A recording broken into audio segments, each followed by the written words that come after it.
महायुतीच्या बैठकीत जागा वाटपाचा नवा फॉर्म्युला। भाजपचं पारडं जड। राष्ट्रवादी 6 ते 8 जागांवर लढणार, तर भाजप शिवसेनेला 13 जागा सोडणार। लोकशाहीला सूत्रांची माहिती। महायुतीच्या जागा वाटपामध्ये शिवसेनेला मोठं मन करावं लागण्याची चिन्ह। शिवसेनेला फक्त 13 जागाच मिळणार।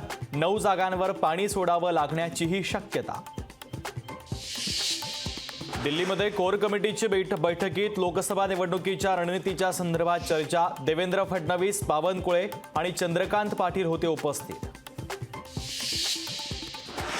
जागा वाटपाच्या संदर्भात अंतिम निर्णय नाहीच। 9 मार्चला जागा वाटपावर पुन्हा होणार बैठक। जागा वाटपावरून मतभेद नसल्याचा महाविकास आघाडीचा दावा।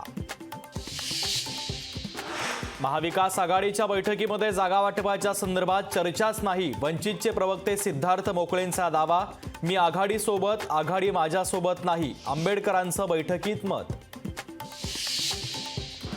संभाजीराजे छत्रपतींचं वडिलांसाठी एक पाऊल मागे। कोल्हापूरकर आणि शाहू महाराजांची इच्छा पूर्ण करणार। संभाजीराजे छत्रपतींचा निर्धार। नार्वेकरांच्या आदेशाविरोधातील ठाकरे गटाच्या याचिकेवर उद्या सुनावणी। न्यायमूर्ती डी.वाय. चंद्रचूड यांच्या अध्यक्षतेखाली होणार महत्त्वाची सुनावणी।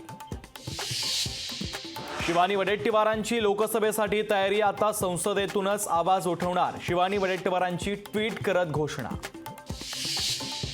विश्वासघात केला तर माझं नाव रामदास कदम। 2009 मध्ये गुहागर मतदारसंघात भाजपनं पाडलं। जागा वाटपावरून रामदास कदम संतापले। नागपूरमध्ये बर्ड फ्लूचा उद्रेक। प्रादेशिक अंडी उबवणी केंद्रामध्ये बर्ड फ्लूचा उद्रेक। गेल्या काही दिवसांपासून शेकडो कोंबड्यांचा मृत्यू। लोकशाही मराठी ऐका, पहा, जागरूक रहा।